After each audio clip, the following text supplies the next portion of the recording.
기도의 자리에 나오신 모든 분들의 심령에 하나님의 크신 은혜가 임할 수 있기를 주님의 이름으로 축복합니다.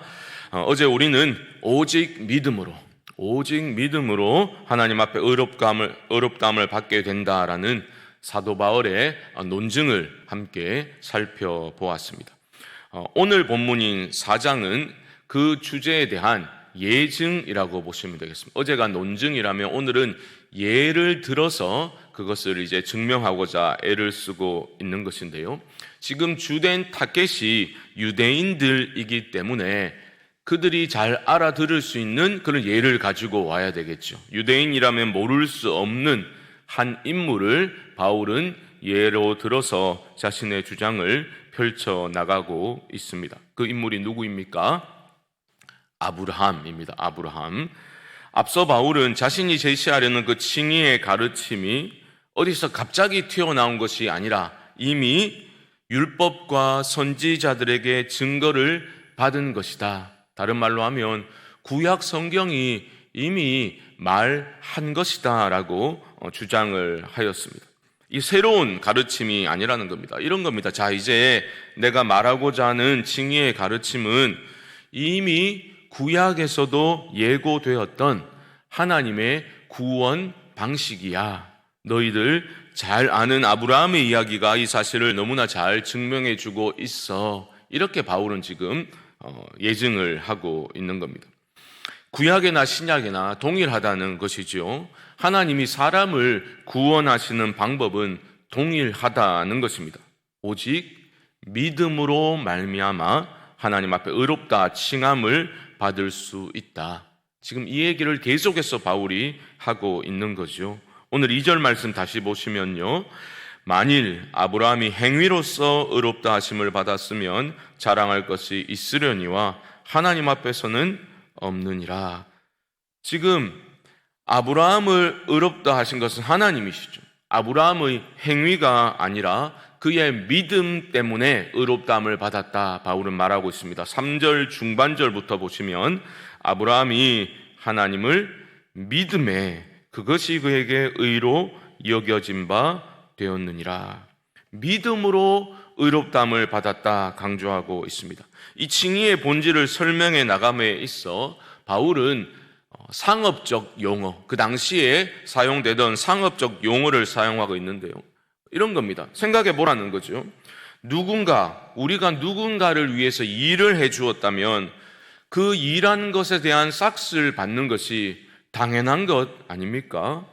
그런데 아무 일도 하지 않았는데 무엇인가를 받았다면 그것은 일을 안 했는데도 마치 일을 한 것으로 여겨 주었기 때문에 무엇인가를 받을 수 있게 된 거죠. 그렇게 일을 안 했지만 일한 걸로 간주해 주었다라는 겁니다. 무슨 말입니까?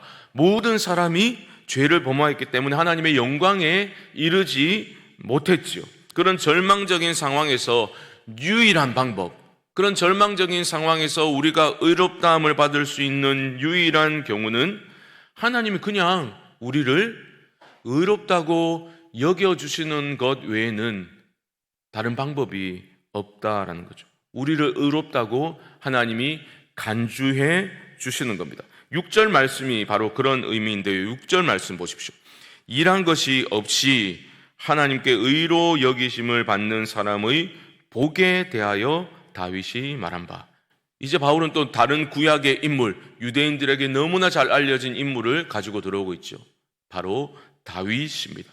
다윗이 그 복에 대해서 하나님이 한 것도 없는데 의로 여겨준 것에 대해서 간주해 주심에 대해서 이렇게 말했다는 거죠. 7절과 8절 말씀 보시면 불법이 사함을 받고 죄가 가리어짐을 받는 사람들은 복이 있고 주께서 그 죄를 인정하지 아니하실 사람은 복이 있도다 함과 같으니라.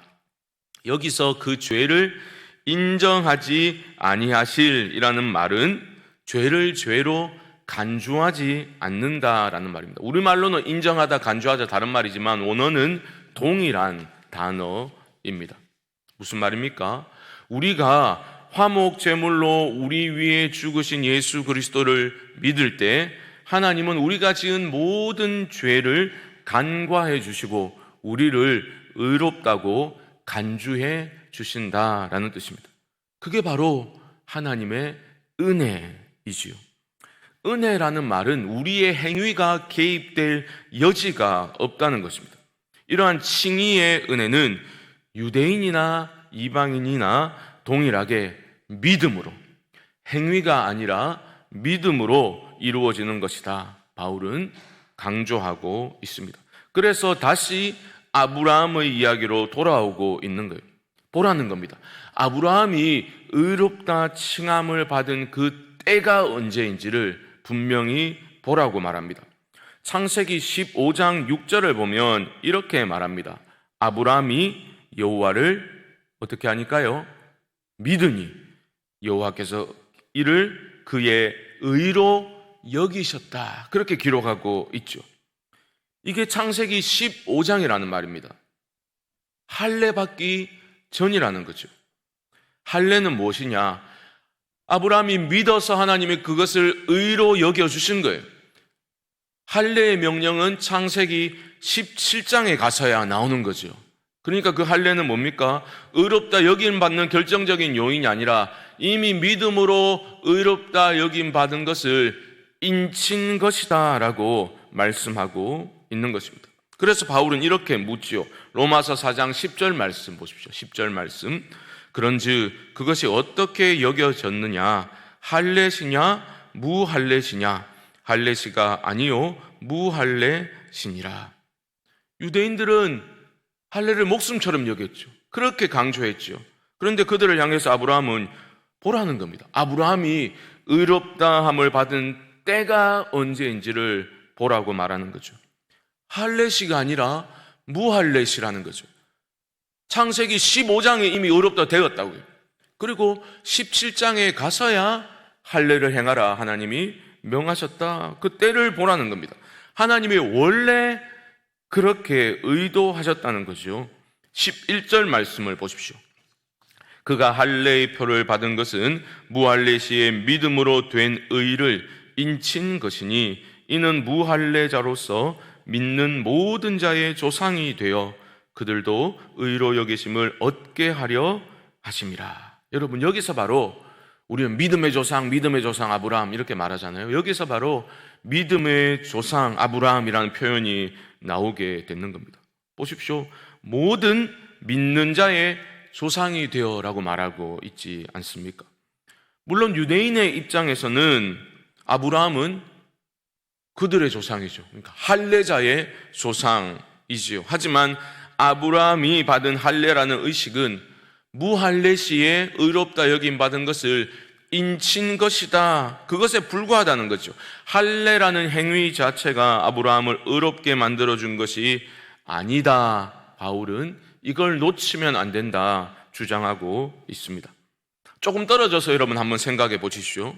칭이라는 것을 생각할 때에 우리는 오직 믿음으로서만 의롭다함을 받는다라는 바울의 가르침과 또 신약의 다른 가르침, 믿음과 행함에 대한 가르침이 어디에 나옵니까?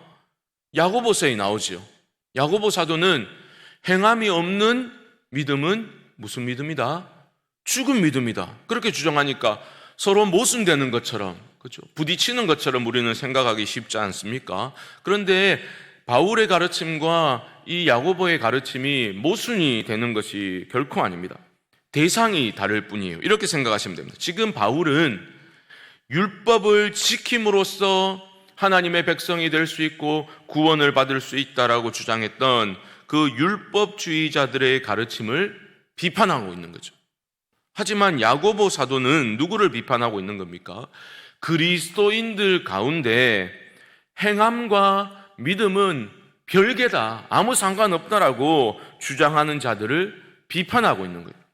바울의 경우는 믿음으로 의롭다함을 받은 아브라함의 이야기가 기록된 창세기 15장을 주목하고 있다라고 보시면 되겠고, 야고보 사도의 경우는 창세기 15장에서 의롭다함을 받은 아브라함이 창세기 22장에 가서 모리아산에서 하나님의 명령에 순종하고자 하는 그 행함의 모습을 보이고 있는 것을 강조하고 있는 거죠. 왜요? 야, 믿기만 하면 되지, 행하는 거는 중요한 게 아니야 라고 생각했던 그리스도인들의 잘못된 모습을 바로잡아주기 위함이다라는 거죠.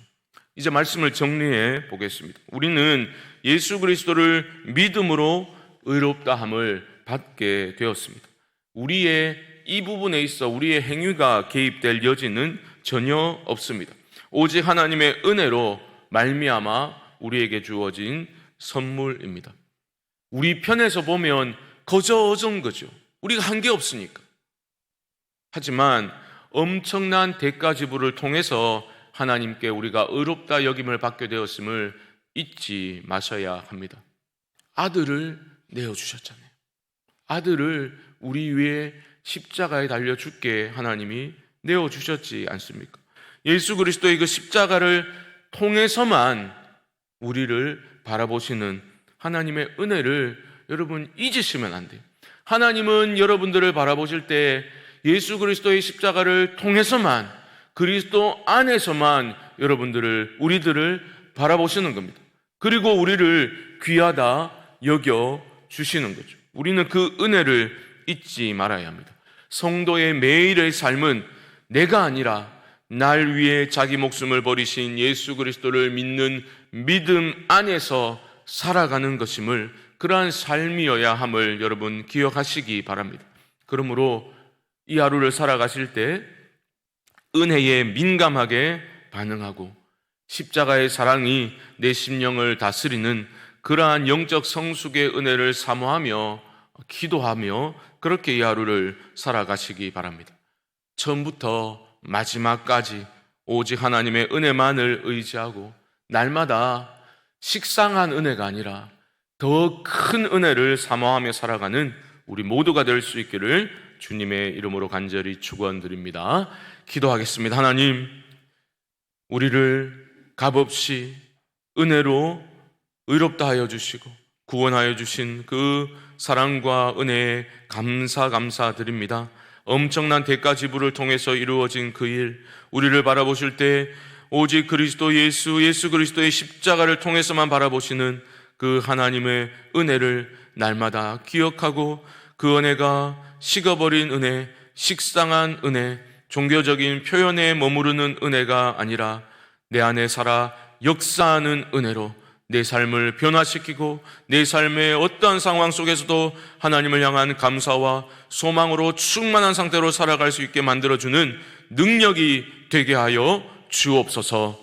지금은 우리 주 예수 그리스도의 크신 은혜와 하나님 아버지의 무한하신 사랑하심과 성령님의 교통하심이 새벽기도 11조 둘째 날 기도의 자리에 나오신 모든 분들의 심령 가운데 지금부터 영원토록 함께 있을지어다.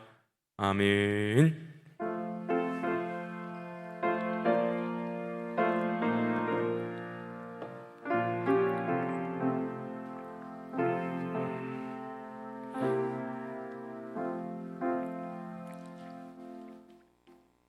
우리 합심으로 한번 기도하겠습니다. 값없이 우리를 의롭다 칭하여 주시고 구원을 선물로 주신 하나님의 은혜에 날마다 감격하고 감사하는 삶을 살게 하여 주옵소서. 그리스도 안에서 우리를 위해 행하신 그 큰 일을 인하여 감사하고 은혜에 반응하고 보답하는 삶을 살게 하여 주옵소서. 금요일은 나라와 민족을 위해서 기도하는 날입니다. 하나님, 우리나라와 민족을 불쌍히 여겨 주옵소서. 특별히 한국교회를 깨워주셔서 복음으로 돌아갈 수 있도록, 복음의 능력을 회복할 수 있도록 도와주옵소서. 우리 성광교회를 위해서 기도합시다. 하나님, 우리 교회가 거룩한 빛을 발하는 교회가 되어지도록 은혜 베풀어 주옵시고, 특별히 6월 11일에 있을 홈커밍 데이에 많은 성도님들이 이 자리에 모여서 하나님을 예배하는, 기뻐 예배하는, 하나님의 임재를 충만히 경험하는 그러한 복된 날이 될 수 있도록 함께 기도하고 헌신할 수 있도록 주여 우리와 함께하여 주옵소서. 이외에도 개인적인 기도의 제목들과 성령께서 주신 감동을 쫓아 주님의 이름을 한번 부르고 기도하겠습니다. 주여, 하나님 은혜를 감사합니다. 로마서 4장 말씀을 통하여서 하나님께서 우리를 어떻게 의롭다 여겨주셨는지를 보았습니다. 하나님, 우리는 아무 공로가 없습니다. 하나님 앞에 내세울 것이 아무것도 없습니다. 오직 하나님의 은혜로 우리는 한 것이 없지만 하나님이 예수 그리스도를 내어주시고 그를 통하여서 우리를 의롭다고 간주하여 주시고 우리의 그 모든 죄와 허물을 하나님 아버지 용서하여 주셨는데 그 은혜가 마르지 않도록 날마다 내 안에 솟아나게 하시고 마르지 않는 샘과 같이 날마다 우리의 심령을 적셔 그 은혜에 젖어 살아갈 수 있도록 하나님 아버지 도와주시기를 원합니다.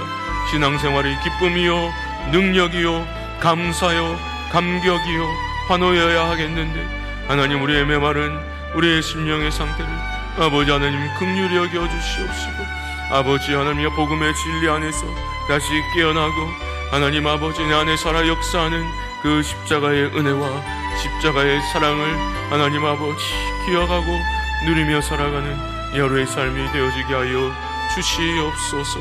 하나님, 우리나라를 불쌍히 여겨 주시옵시고 하나님 아버지 정말 정결한 믿음으로 하나님 교회가 깨어나고 교회가 일어나고 성도들이 일어날 수 있도록 주여 복음의 진리 안에 바로 서게 하여 주시옵소서. 우리 교회도 하나님 모든 성도님들이 신앙생활의 기쁨을 알게 하시고 하나님의 은혜에 감격 감사하게 하시고 그 은혜에 보답하는 자의 심정으로 빚진 자의 심정으로 그러나 감사의 마음으로 기쁨으로 순종하는 우리 모두가 되게 하시고 하나님 아버지 헌금행대회를 통하여서도 그것이 그저 일회성 행사가 아니라 부담스러운 일이 아니라 하나님의 우리와 함께 하신 하나님의 은혜에 대한 반응으로 마땅한 반응으로 기쁨으로 순종하는 날이 될 수 있도록 하나님 아버지 도와주시고 기도에 헌신된 이들을 세워주시고 우리 교회가 하나님 더 든든히 세워져 갈 수 있도록 하나님 아버지 은혜 베풀어 주시옵소서.